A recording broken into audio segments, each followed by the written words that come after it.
Good morning students. आज हम पढ़ेंगे प्रेमचंद के विषय में।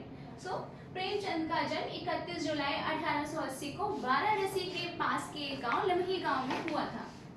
इनका मूल नाम भगवत राय श्रीवास्तव है और इनका पेन नेम प्रेमचंद है। प्रेमचंद हिंदी साहित्य लिखने से पहले उर्दू साहित्य में लिखते थे और उस समय ये नवाब राय नाम से प्रसिद्ध थे।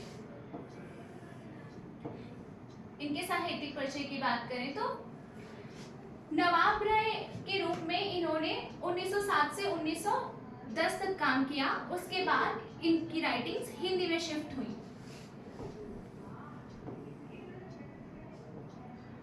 प्रेमचंद की रचनाओं में प्रमुखता गरीबी, शोषण, सामंती व्यवस्था, स्त्री विमर्श, बाल विमर्श, ग्रामीण जीवन और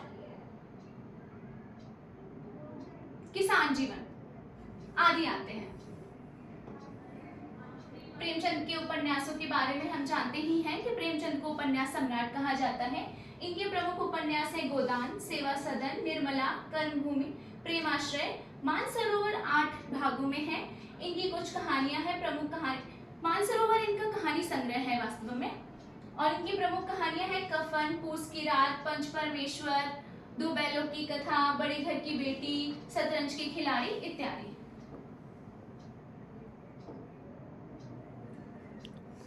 प्रेमचंद कहानीकार हैं, उपन्यासकार हैं और हिंदी साहित्य में इनका बहुत ज्यादा योगदान है। हिंदी साहित्य में आधुनिक यथार्थवादी कथा परंपरा की शुरुआत इन्हीं से मानी जाती है, इसलिए इन्हें कथा सम्राट और उपन्यास सम्राट की संज्ञा दी गई है।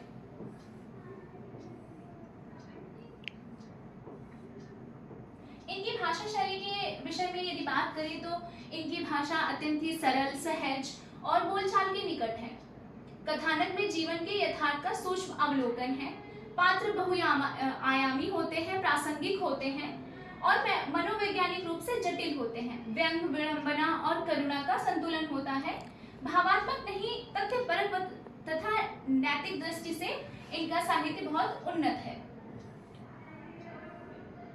निष्कर्ष ये है कि प्रेमचंद केवल कथाकार नहीं बल्कि भारतीय जनमानस के संवेदनशील दस्तावेजों के रचयिता हैं। आज भी हमें याद है ईदगाह कहानी, हामिद और अमीना। इतनी नैतिकपर कहानी प्रेमचंद के उन्नत साहित्य की हमें याद दिलाती है। धन्यवाद।